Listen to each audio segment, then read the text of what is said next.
हाँ, तो प्रिय विद्यार्थियों, एमए अंतिम वर्ष विषय संस्कृत की ऑनलाइन क्लास में आप सभी का हार्दिक अभिनंदन है, हार्दिक स्वागत है। पूर्व की ऑनलाइन क्लास में हमने हमारे प्रथम प्रश्न पत्र में सम्मिलित अंबिका दत्त व्यास विरचित शिवराज विजय के सामान्य परिचय के विषय में बात की थी। आज हम शिवराज विजय के सामान्य परिचय के विषय में बात करते हुए ही सामान्य रूप से शिवराज विजय में विहित कथा वस्तु के ऊपर बात करेंगे। जैसा कि हम पूर्व की ऑनलाइन क्लास में बात कर रहे थे, शिवराज विजय जो है संस्कृत के अद्भुत मनीषी वैदुष्य के पर्याय श्री अंबिका दत्त व्यास के द्वारा रचित एक ऐतिहासिक उपन्यास है। श्री अंबिका दत्त व्यास, जिनको कि संस्कृत जगत में अभिनव बाण के रूप में भी जाना जाता है, अभिनव बाण भट्ट इन्हें जो है कहा जाता है। बाण भट्ट जो कि कादंबरी एवं हर्षचरित के रचनाकार हैं, गद्य सम्राट हैं और गद्य के क्षेत्र में ही श्री अंबिका दत्त व्यास को भी विशिष्ट ख्याति प्राप्त हुई है, इसलिए श्री अंबिका दत्त व्यास को अभिनव बाण भट्ट कहते हैं। हम बात कर रहे थे कि अंबिका दत्त व्यास ने शिवराज विजय उपन्यास की कथा वस्तु को 3 विरामों में विभक्त किया है। प्रत्येक विराम 4 निश्वासों में विभक्त है और इस शिवराज विजय की कथा वस्तु जो है वो इस प्रकार है। भारत देश के दक्षिण क्षेत्र में मुगल शासकों का आधिपत्य स्थापित हो चुका था तथा उनके द्वारा हिंदुओं पर अत्याचार किए जा रहे थे। इससे खिन्न होकर महाराष्ट्र अधीश्वर शिवाजी ने मुगलों से देश को स्वतंत्र कराने के लिए संघर्ष प्रारंभ किया।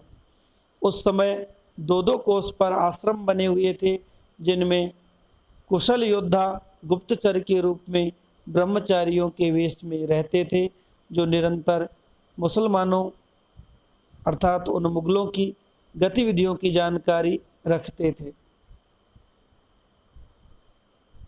शिवाजी की कुशल रणनीति के फलस्वरूप उनकी निरंतर विजयों से उद्विग्न होकर बीजापुर दरबार ने उनसे युद्ध करने के लिए तथा शिवाजी को बंधक बनाकर लाने हेतु अफजल खां को भेजा।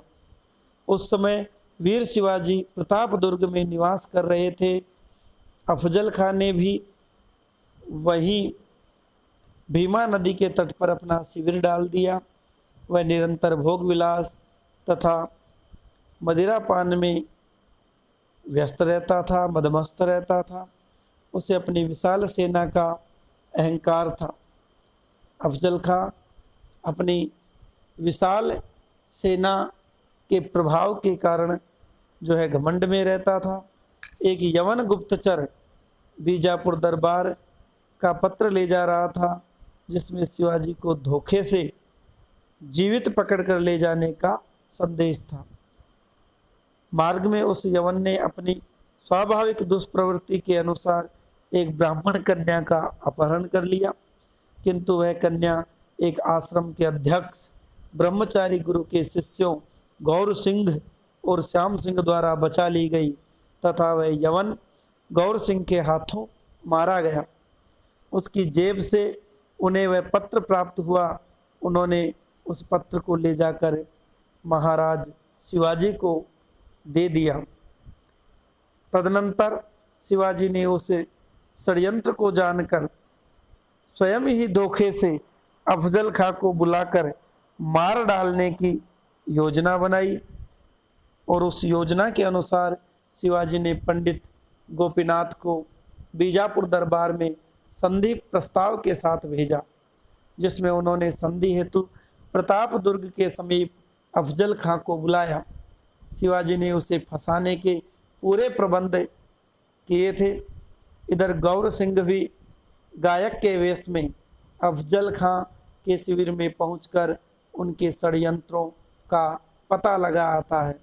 शिवाजी ने जंगल में तथा अफजल खां के शिविर के चारों ओर अपनी सेना को छिपा दिया था। प्रातःकाल अफजल खां शिवाजी से मिलने आता है।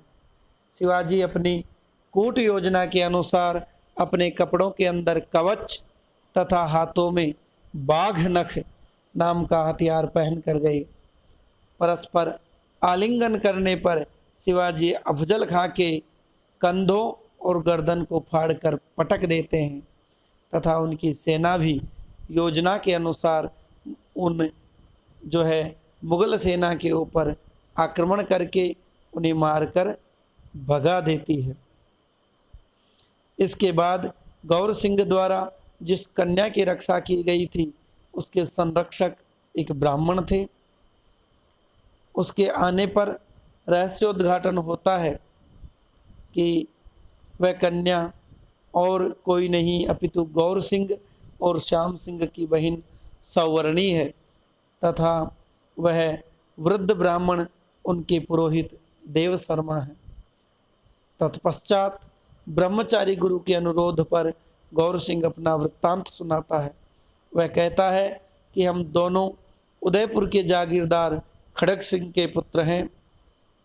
माता पिता की मृत्यु के बाद तीनों भाई बहन पुरोहित देव शर्मा के जो संरक्षण में रहने लगे।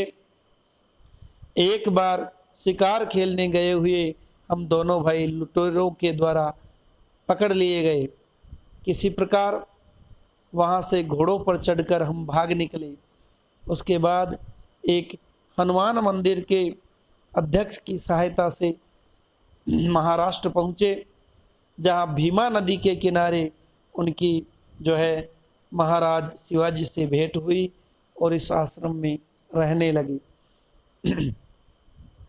गौर सिंह की कथा के बाद आगे की घटना का चित्रण करते हुए उपन्यासकार श्री व्यास जी ने लिखा कि शाइस्ता खां का पूना पर अधिकार हो जाता है तथा वही शिवाजी के महलों में रहने लगता है। शिवाजी उससे प्रतिशोध लेने की योजना बनाते हैं। वे सिंह दुर्ग में अपना एक संदेश देकर रघुवीर सिंह को तोरण दुर्ग के अध्यक्ष के पास भेजते हैं। रचनाकार ने रघुवीर सिंह की कर्तव्यपरायणता का तथा विपत्तियों से न घबराने का सुंदर चित्रण किया है। वह भयंकर झंझावात से एवं विकट मार्ग से जाता हुआ अपने कर्तव्य से विमुख नहीं होता है तथा सभी संकटों का सामना करते हुए भी तोरण दुर्ग पहुंचकर शिवाजी का संदेश दुर्गाध्यक्ष को देता है, अर्थात दुर्ग के अध्यक्ष को देता है। दुर्ग के अध्यक्ष की आज्ञा से रघुवीर सिंह हनुमान मंदिर में ठहरता है। उसी मंदिर में देव शर्मा सौवर्णी को साथ लेकर रहते थे। मंदिर की वाटिका में सौवर्णी के मधुर गान को सुनकर रघुवीर सिंह का हृदय उससे अनुराग करने लगता है। शिवाजी की आज्ञा अनुसार वह शाइस्ता खां के साथ होने वाले युद्ध का भविष्य पूछने के लिए देव शर्मा के पास जाता है। देव शर्मा सौवर्णी के द्वारा उसे एक मोदक खिलाकर गले में एक माला डलवाता है तथा प्रातःकाल आकर रात्रि में देखे गए स्वप्न का वृत्तांत सुनाने के लिए कहता है। प्रातःकाल रघुवीर सिंह दुर्गाध्यक्ष से शिवाजी के संदेश का प्रत्युत्तर लेकर देव शर्मा के पास जाता है तथा रात्रि में देखे हुए स्वप्न का वृत्तांत सुनाता है। देव शर्मा उस स्वप्न का फल बताता है कि यवनों के साथ युद्ध में शिवाजी की विजय होगी तथा आर्यों के साथ युद्ध में पराजय। इस वृत्तांत को जानकर रघुवीर सिंह वाटिका में जाता है, जहां उसकी पुनः सौवर्णी से भेंट होती है। दोनों एक दूसरे पर आसक्त हो जाते हैं। तत्पश्चात रघुवीर सिंह हनुमान जी का प्रसाद लेकर सिंह दुर्ग की ओर चल पड़ता है। इधर शिवाजी पंडित का वेश बनाकर माल्यश्री के साथ शाइस्ता खां के निवास में जाते हैं तथा गुप्त रूप से वहां का निरीक्षण कर लेते हैं। आते समय संदेह के कारण पीछा करते हुए चांद खां को शिवाजी मार डालते हैं। इसके बाद शिवाजी यशवंत सिंह को पूना से दूर रहने के लिए अनुरोध कर स्वयं कुछ चुने हुए श्रेष्ठ साथियों के साथ बारात के बहाने पूना में प्रविष्ट हो जाते हैं और शाइस्ता खां के निवास पर आक्रमण कर देते हैं। रघुवीर सिंह चांद खां तथा शाइस्ता खां के पुत्र को मार डालता है। इधर किसी तरह शाइस्ता खां घायल होकर खिड़की से कूदकर भाग जाता है तथा रघुवीर सिंह औरंगजेब की पुत्री रोशन आरा को गिरफ्तार कर लेता है। इस घटना के वर्णन के बाद उपन्यास में कथानक को आगे बढ़ाते हुए वर्णित किया गया है कि एक दिन ब्रह्मचारी गुरु गौर सिंह के समक्ष अपना तथा अपने पुत्र वीरेंद्र सिंह का पूर्व वृत्तांत सुनाता है। उधर रघुवीर सिंह की प्रेयसी सौवर्णी क्रूर सिंह द्वारा किए जाने वाले अपमान की बात बताती है। उसी समय संयोगवश क्रूर सिंह की नियुक्ति अन्यत्र हो जाने से वह संकट दूर हो जाता है। इसके बाद औरंगजेब की पुत्री रोशन आरा द्वारा शिवाजी के प्रति प्रकट किए गए प्रेम का चित्रण किया गया है। वह शिवाजी के गुणों पर मोहित हो जाती है, किंतु शिवाजी उससे स्पष्ट रूप से कह देते हैं कि वे उसके पिता द्वारा दिए जाने पर ही उसे स्वीकार कर सकते हैं। इसी बीच जय सिंह सेना सहित आक्रमण कर देता है। शिवाजी उसके हृदय में हिंदुत्व की भावना उत्पन्न करने का बहुत प्रयत्न करते हैं, किंतु असफल रहने पर तथा अन्य कुछ कारणों से मुगलों की कुछ शर्तें मानकर उनके साथ संधि करने के लिए विवश हो जाते हैं। इसी संधि के अनुसार वे रोशन आरा तथा मुअज्जम को वापस कर देते हैं। तत्पश्चात शिवाजी रघुवीर सिंह की सहायता से बीजापुर पर आक्रमण करके विजय प्राप्त करते हैं। रहमत खां को जीवित पकड़ लिया जाता है, किंतु रहमत खां और क्रूर सिंह कूट चाल से रघुवीर सिंह को राजद्रोही बताते हैं, जिसके कारण शिवाजी उसे अपने राज्य से निष्कासित कर देते हैं। बाद में असलियत का अर्थात वास्तविकता का पता चलता है कि वास्तव में क्रूर सिंह ही राजद्रोही है, रघुवीर सिंह नहीं। इससे शिवाजी को बहुत दुख होता है, पश्चाताप होता है। इधर अपमानित रघुवीर सिंह राघव स्वामी का वेश धारण कर अपनी स्वामी भक्ति का परिचय देता हुआ शिवाजी का उपकार करता रहता है तथा अवसर पाकर सौवर्णी का अपहरण करने की इच्छा करने वाले क्रूर सिंह का वध कर देता है। तत्पश्चात जय सिंह की संधि के अनुसार शिवाजी औरंगजेब के दरबार में उपस्थित होते हैं। मार्ग में राघव स्वामी शिवाजी को जाने से रोकने का बहुत प्रयास करता है, किंतु शिवाजी उसकी बात नहीं मानते हैं और औरंगजेब के दरबार में उपस्थित हो जाते हैं।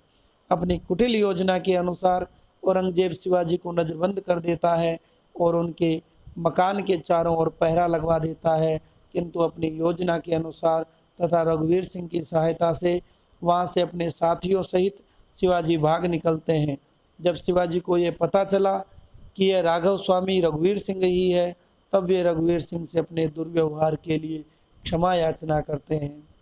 तत्पश्चात रघुवीर सिंह शिवाजी के साथ ही वापस लौट आता है। शिवाजी उसकी कर्तव्य निष्ठा, देशभक्ति व स्वामी भक्ति से प्रसन्न होकर उसे मंडलेश्वर पद प्रदान करते हैं। उसका विवाह सौवर्णी के साथ हो जाता है तथा उनके विवाह में स्वयं महाराज शिवाजी सम्मिलित होकर उनको आशीर्वाद देते हैं। उधर गुप्तचरों द्वारा सूचना प्राप्त होती है कि संधि में मुगलों को दिए गए सभी किले जीत लिए गए हैं।